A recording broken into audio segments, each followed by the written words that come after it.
I'm Dr. Sonia Adrovich. This is I Have a Story for You. Today's story, we're starting off with a fun one. So it's one of those stories that's about something that happened and it's a once in a lifetime opportunity.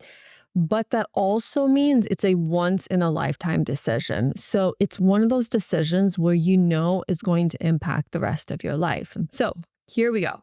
Jasmine is 39. She's built the kind of career most people spend their whole lives reaching for. Now, she's in senior management and she's respected by everyone around her. And she's good at what she does. She's really good. And she knows it, even if she's never bragged about it to anybody. And she spent 15 years of becoming the person clients ask for by name in the company. So at home, the situation is that she has a partner and she has a small child. The child is still young enough that it feels like everything is going by too fast. And she works hard. She's careful about how she budgets her time because she knows that time is her most valuable commodity. And then something happens. This offer lands in her lap. A male colleague that she's worked with for a significant number of years and whom she really respects comes to her with an idea. The two of them out on their own, starting their own business. And it's not some sort of fantasy, some sort of crazy idea. Between the two of them, they've built up enough of a client base that they could walk out the door and start with real work already in hand. It's a good opportunity. On paper, it's a good one, however you look at it. So Jasmine does what she always does. She runs the numbers, a pros and cons list. She thinks, will this make enough money? Because it has to. She has people who depend on her. There's the whole future she and her partner are building towards. The money has to be there. And also, how much time is all this going to take? Because she knows that with every startup, the hours in the beginning are crazy. 60, 70 hours, weeks, and weekends are always gone. Even when you're not at work, you're thinking about work. So this is something that she really doesn't want to trade right now, all this time, especially with her child being so young. So that's not on the table, these insane hours per week. So she sits with the decision. You have the money on one side, you have time on the other. She builds a spreadsheet, she makes the list, best case scenario, worst case scenario, and she decides that she's going for it. Amazing. And the next day she's thinking, okay, maybe not. Actually, maybe this isn't such a great idea. This isn't the right time in my life. And the next day she thinks, okay, no, actually, if not now, when? Seize the moment. There's always going to be things going on. It should probably be a yes anyway. So she's back and forth. She can't really make it land anywhere. No matter how many times she runs the list, she runs the numbers, she can't figure out what to do. And it's not like Jasmine is an indecisive person. This isn't like her. She makes hard calls, hard decisions for a living. But this one just won't stick. Here's the issue. What's actually going on isn't this issue that she thinks it is. Jasmine keeps on teeter-tottering back and forth because she's asking the wrong question. She's built this whole decision around time and money, and those matter, but they're not the real thing. They're not the real question that settles the decision, that makes her decide, that makes the right choice for her.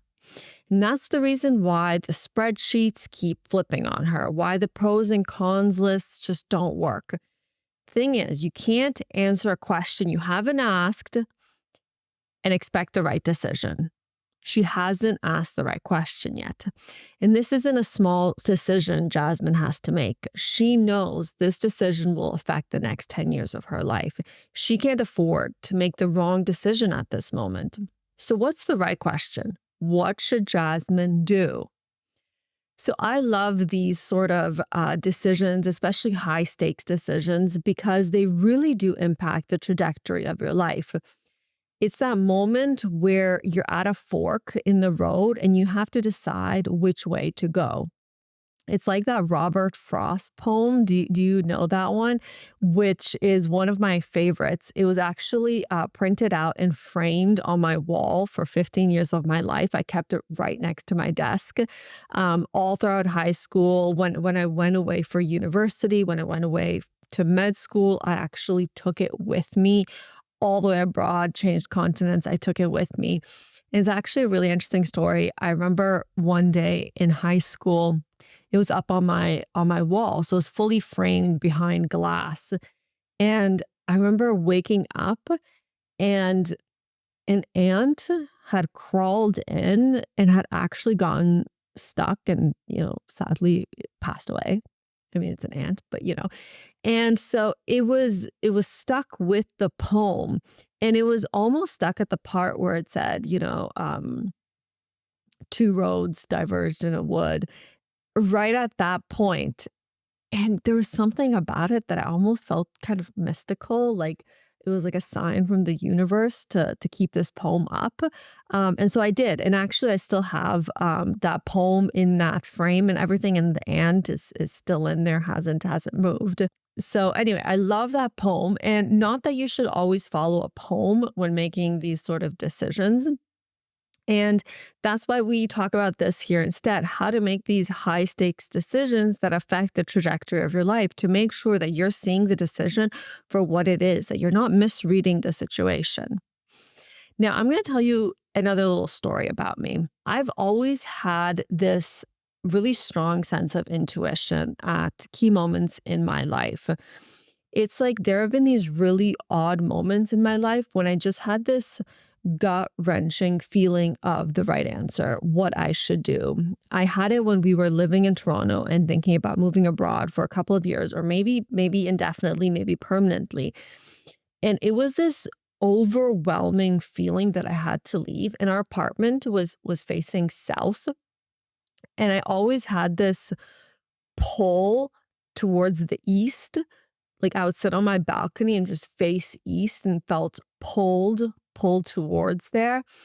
And I also had it, when I was signing up to work with certain coaches, when I would feel a very strong, overwhelming sense of it's a no or it's a yes.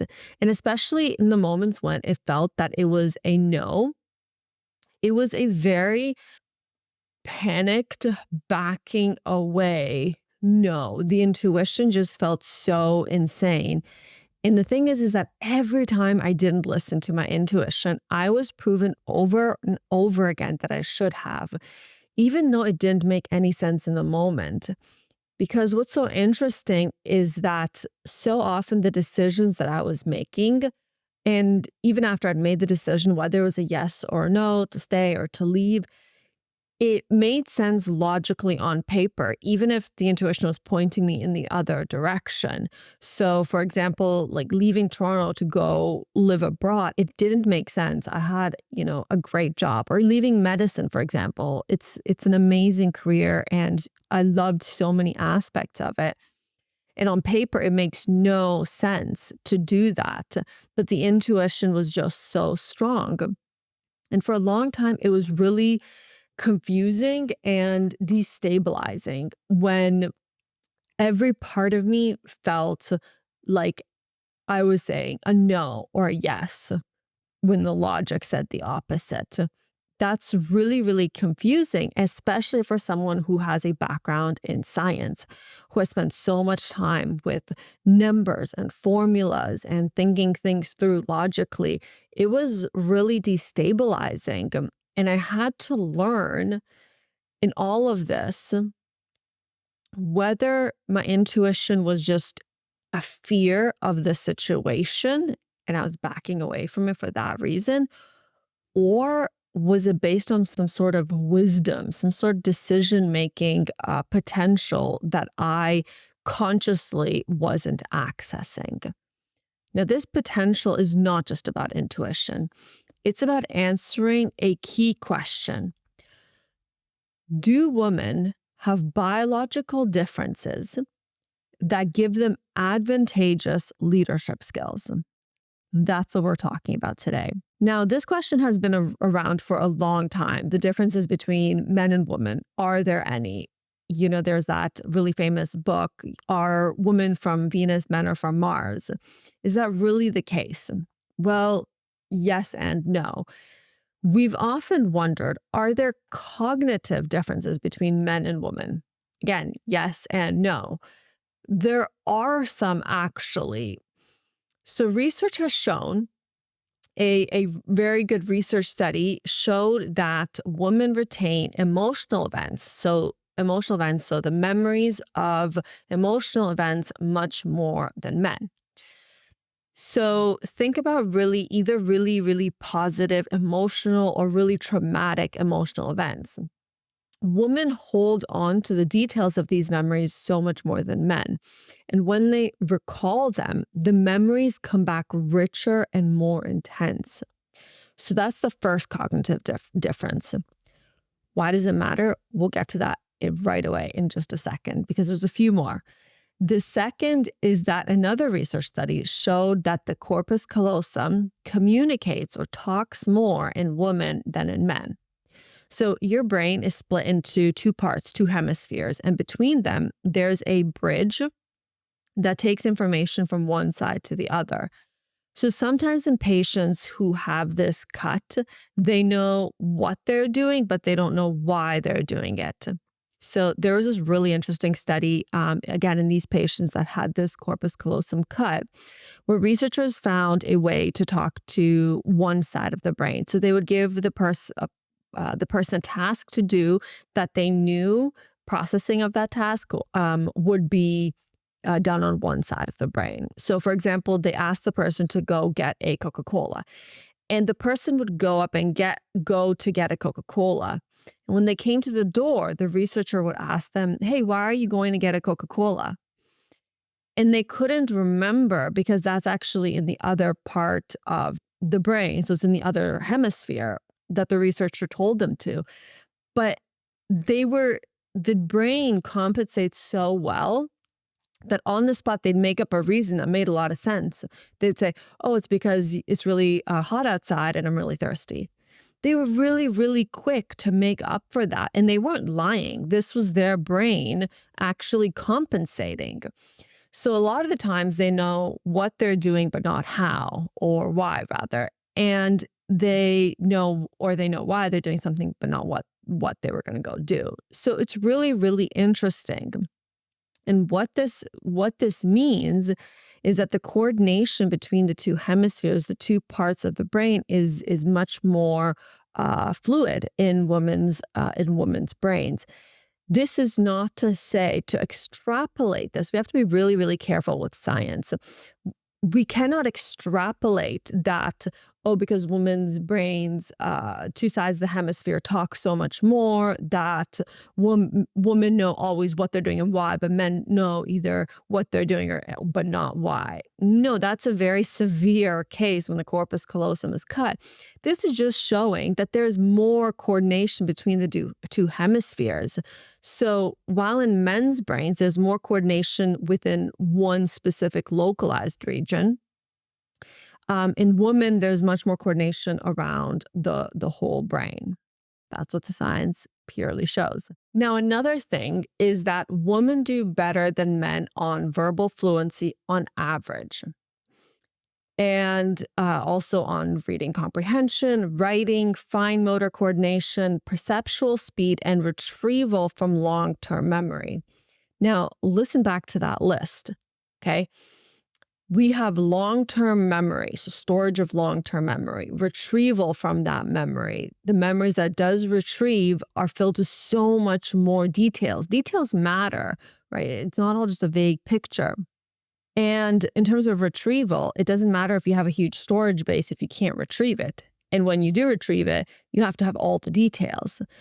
If you look at that list, these are all the prerequisites for really valuable, holistic leadership. Because leadership isn't built on knowledge alone. If it was, the professors from universities would lead countries, they would lead industries, they would be CEOs. But it doesn't work like that. It's not just about a vast amount of knowledge. We all know that knowledge isn't the only prerequisite for leadership. Look at the company where you're working. It isn't always the hardest workers, the most knowledgeable who rise in leadership. It isn't.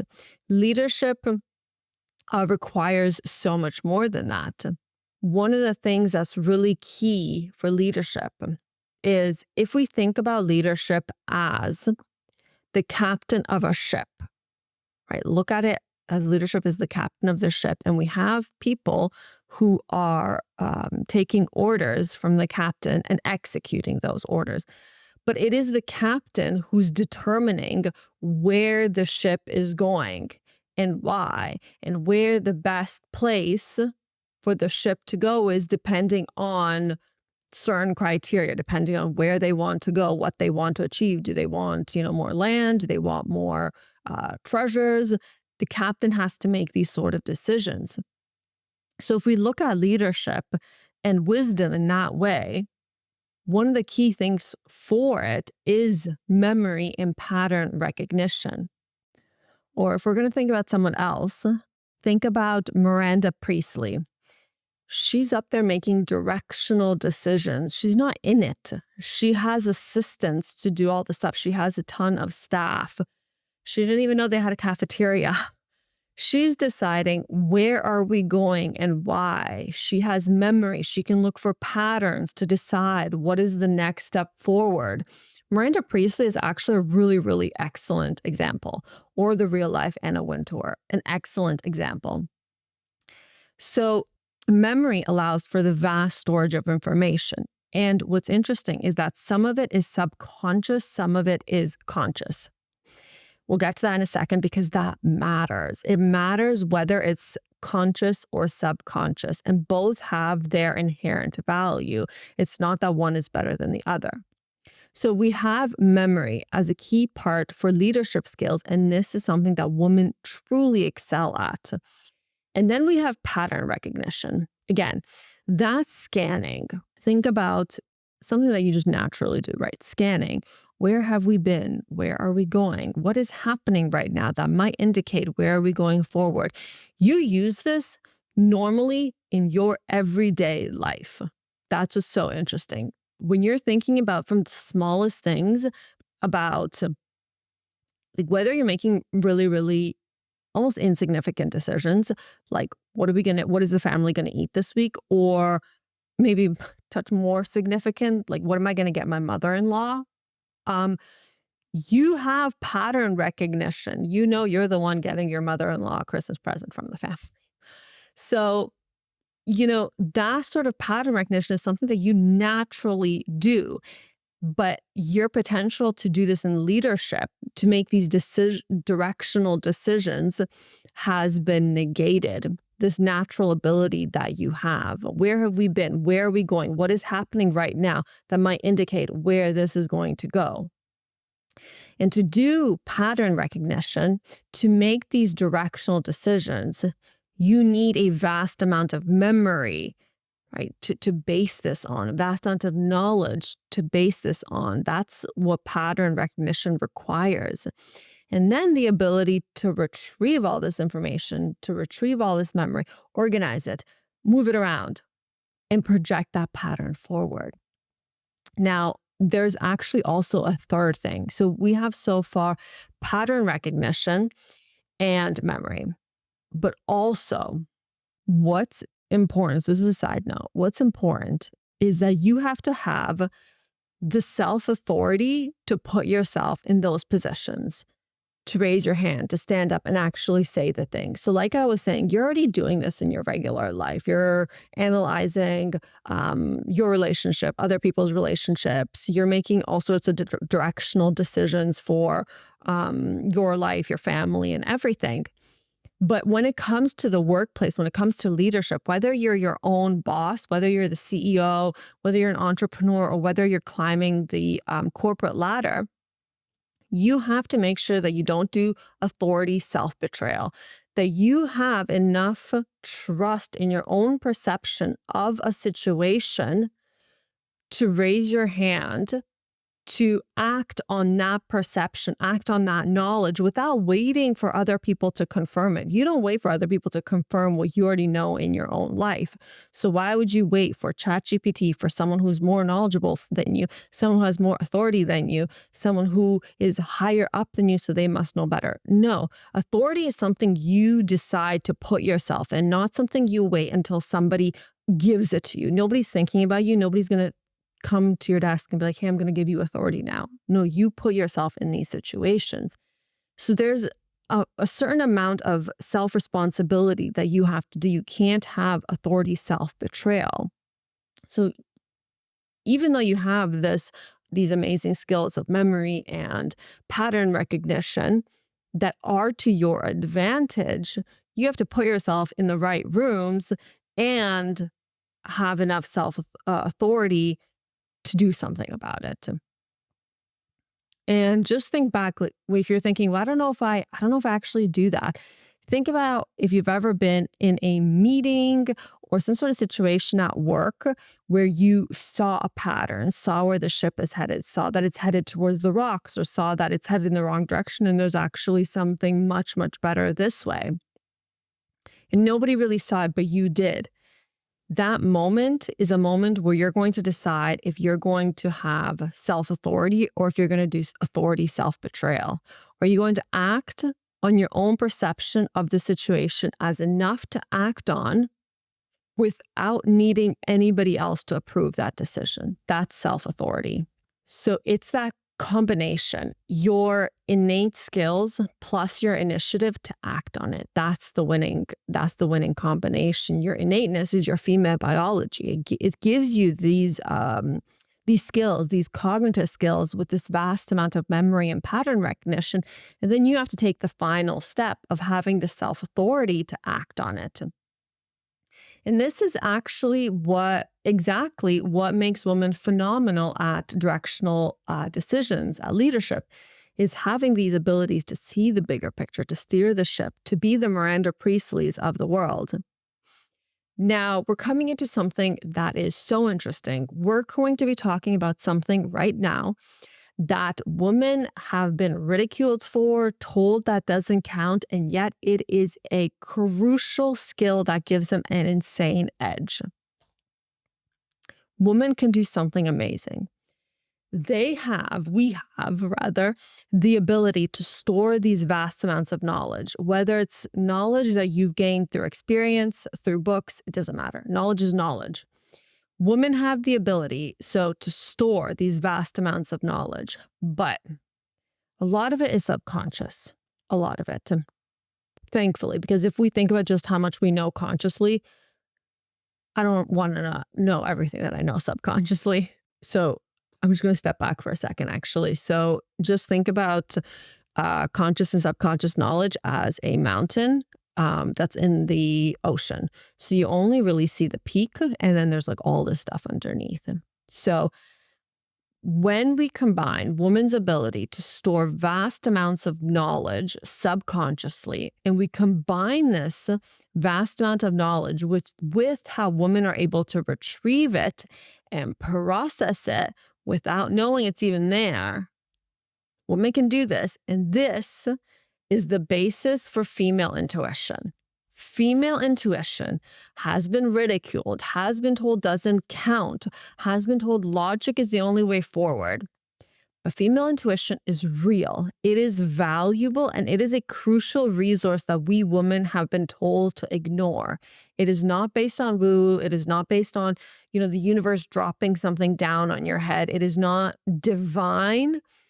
It is literally so much knowledge that is subconscious, and that is what you are retrieving. And you're like, I don't even know how I know this, but I just know this. And this really fascinating article by Sinclair and Eisenman came out that showed that intuition, the thing that countless men have joked about, is not to be taken lightly.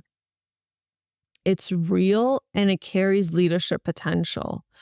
So women process information more completely and contextually than men. And we're more sensitive to subtle bodily and emotional cues, which leaves us open to more information, and we're more perceptive about the relationship between pieces of information and about anomalies. So essentially, what you have is you have this vast amount of subconscious information, and we are able to access this subconscious information without knowing that we're accessing it. And we can then use this information and we feel it. And that's that those feelings, those bodily cues, right? Like, tightness in your stomach or tightness in your throat or tenseness in your shoulders or even like sadness or fear. That is how that subconscious information comes up into awareness. And that is the importance of being able to register these bodily cues and emotional cues as information and not, oh, I'm just scared or, oh, I just feel like crap. No, this could be something, and you can tell the difference. And the more attuned you get to it, whether this is intuition. And it's that thing that I was telling you about where I was, where when something was a no, I felt my body like pulling away. I shouldn't do it. And then what I mentioned about we can look at nuances a lot more than men. It's not like a whole jumble. We can look at anomalies and factor them into our decision making, even though it is subconscious. And so we look at a decision much more comprehensively than men. We're able to see, okay, that really doesn't fit with the decision. That's an anomaly. But how it works with the whole, we like the gray almost a lot more than just the black and white. This all goes to show that female intuition feeds directional decision making and problem solving that's more comprehensive and whole. And that's a source of really valuable leadership potential and wisdom, the ability to see everything comprehensively and holistically. Now, men, on the other hand, are much more selective. So their decision making, their decisions tend to be based on relevant cues. So the ones that point to an existing model, that's kind of where that phrase comes like, well, we've always done it this way. It's decisions that tend to benefit the status quo rather than moving left and right. Again, these are averages. This isn't about everybody, but as a whole, this gives us enough information to go on. So men are able to more ignore anomalies, ignore things that are telling them something should be different than the existing model. And this is valuable too. Like this has a place in the world as a whole as well. This isn't something to say, oh, men aren't good at leadership. No, this isn't what it's about. This is, there's a place in it. This is a part of a whole system where everybody has their part to play. It's just that male intuition supports more expert behavior and efficiency, right? That sort of doing, right? The doers, the experts. That's a different place in the whole. And another thing, the whole point is that previously, intuition has been looked at this sort of emotional, oh, you're just being sensitive thing, where really now we see, and you see now, it's a source of valuable information. It is not something to be ignored. It is not you being afraid or fearful of the situation. It is not a moment for you to say, well, just tough it out, just ignore this, just ignore this. Like this isn't useful information because you can't explain it with numbers or a spreadsheet. This is valuable information based on knowledge that you're not aware of that has a huge amount of leadership potential. Now, another aspect that has been shown that women are so fantastic on, and it's been shown in research that spans economics, psychology, public policy, is that in decision making, women prioritize collective long-term well-being. So collective for everybody, long-term well-being. So things like environmental sustainability and social equity. We prioritize those things in our decision making over things like short term, individual, profit driven gain. So for women, it is not profits first, people second. It's people first, profit second. A super important caveat: profits are important. Don't let anybody tell you otherwise. Money is important, profits are important. If you don't have profits, your company closes down and then you don't have any people to pay. You're not helping anybody. Profits are important, but not at the cost of everything else. Women, again, across all these different industries, different research studies in different fields have shown that women are exceptionally good at making decisions that benefit, yes, profits, but also the collective, the environment, people. This is a leadership skill that is so important. And I always go to Instagram on The Hollywood Reporter. There's this video of Will Ferrell saying, you know what, it's time for women to lead. And it's true. Like, look at everything we've talked about. Women have the ability to lead so well and make directional decisions that benefit everybody. And we're so much better at doing it. We have intuition, we have pattern recognition, we can store vast amounts of memory consciously, and then even more subconsciously, we can retrieve it, organize it, look at all these anomalies and make decisions that are absolutely fantastic. Those just by themselves, if nothing else, when we focus in on them, when we hone these skills, when we don't ignore them for any reason, this is the basis of great leadership. And it is already within you. You have been told to suppress it for logic, for spreadsheets, for pros and cons sheets. But sometimes your leadership potential, your ability to make decisions is already within you. It just needs to be turned on, needs to be ignited, needs to be placed in rooms where it is going to be valuable, placed in rooms where you are going to have the self-authority to do something about it. And this isn't about throwing logic out the window. It's not about ignoring profits, right? We already talked about that. This is about recognizing that you have leadership skills that give you an edge, and to not ignore them any longer for leadership skills that have been deemed more appropriate. By who? And throughout history, women have been pushed and forced into ignoring a lot of these abilities, such as intuition. We have been positioned as less than, as not naturally capable of leadership, as being too sensitive. But everything here tells us the exact opposite. It tells us that women possess clearly innate leadership skills. What matters is what you do now.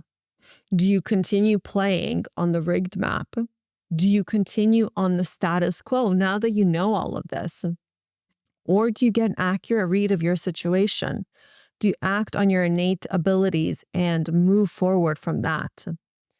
Because at the end of the day, what it amounts to is that women and everybody is evaluated on results, but how you get them is up to you.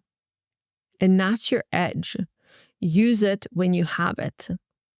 Now, going back to Jasmine, she still has a choice to make. She's still wondering whether to take up her colleague on starting their own business together. She still has to make that decision.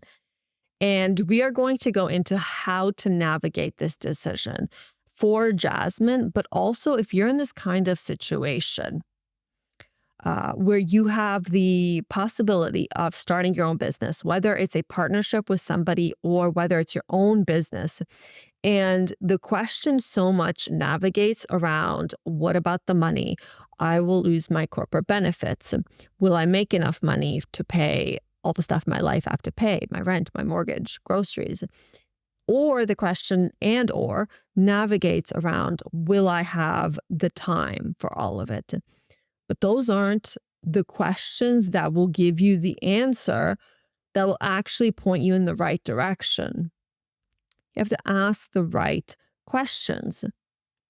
Now, she might make the right decision by mistake, but even the right decision made for the wrong reasons is going to end up being a trap if you're not in the right mental headspace. If you go into it thinking, oh, like let's say the right decision is to start the business, but she's going in thinking, oh, well, like it'll make, a million by year and then I can retire. If you're not in the right headspace about it, or you're not aware of how much time it's going to take or anything, it's still going to be a trap. Without the right questions, you can't make the right decision. And she can spend valuable amount of time not starting the business and missing out on that. Or she could start the business from the wrong mentality and then she'll become bitter about it. She won't have time for the kid. Maybe it won't make as much money in the very beginning. Or she could just sit in indecision forever. She can sit just sitting on it. I don't know what to do. I can't make a decision. Either way, this is lost time. Time is the only thing that we can never get more of. It's lost time. It's lost amount of mental health. It's so much more stress. And this has important implications. If she starts a startup and it doesn't work out and she's just put in 5 years, those are 5 years lost. And then it's maybe going to be tricky going back into corporate. She's lost so much time working up that corporate ladder to a higher salary, let's say. On the other hand, she might just stay where she is now and miss out on a really valuable opportunity. Again, without asking the right questions, you can't make the right decision. And if this is something that you're navigating and you want to see how Jasmine should navigate this decision and extrapolate it into your own situation, you can check out my Substack where we are going to go through this. And the article is going to be called Jasmine, Should I Start a Partnership or Not? You can find it on my Substack. My Substack is Substack Sonia Adzovic. You can find it in there. I hope you enjoyed this episode and I'll see you next time.